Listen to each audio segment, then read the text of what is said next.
Love is blind. Bulag ang pag-ibig. Isa to sa patunay na hindi kailangan o hindi basihan ng itsura sa pag-ibig.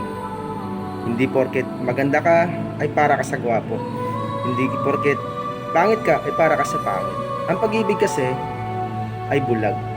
Pag mahal ka ng isang tao, di mo kailangan ng gwapo. Ito ang isang patunay. So yun nga guys, no, bago tayo magpatuloy, please follow my Facebook page, Kaangat TV.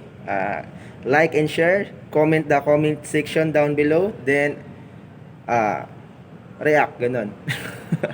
Thank you. My heart belongs to you.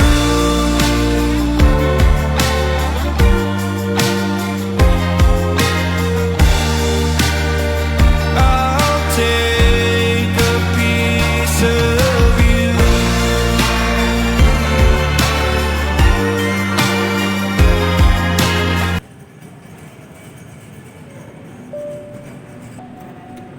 Yun ang patunay na di mo kailangan ng gwapong itsura upang magustuhan ka ng isang tao.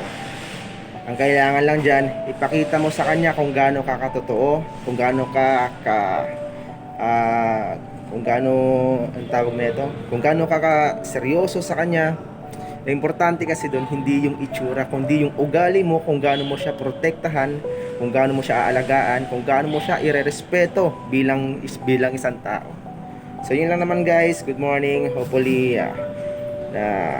tawag nito. Hopefully na shoutout portion tayo. Shoutout kay Ronnie tayo.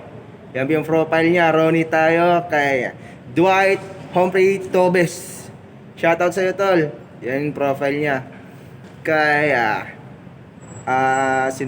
Gilbert Bangayan. Gilbert Bangayan, shoutout sa iyo pre. Yan. Okay, sa lahat ng mga papa-shoutout, comment down below. Ay, comment kayo yung mga pangalan nyo sa Facebook, tapos magpapa-shoutout, okay? So, yun lang po. See you for the next video. Cheering!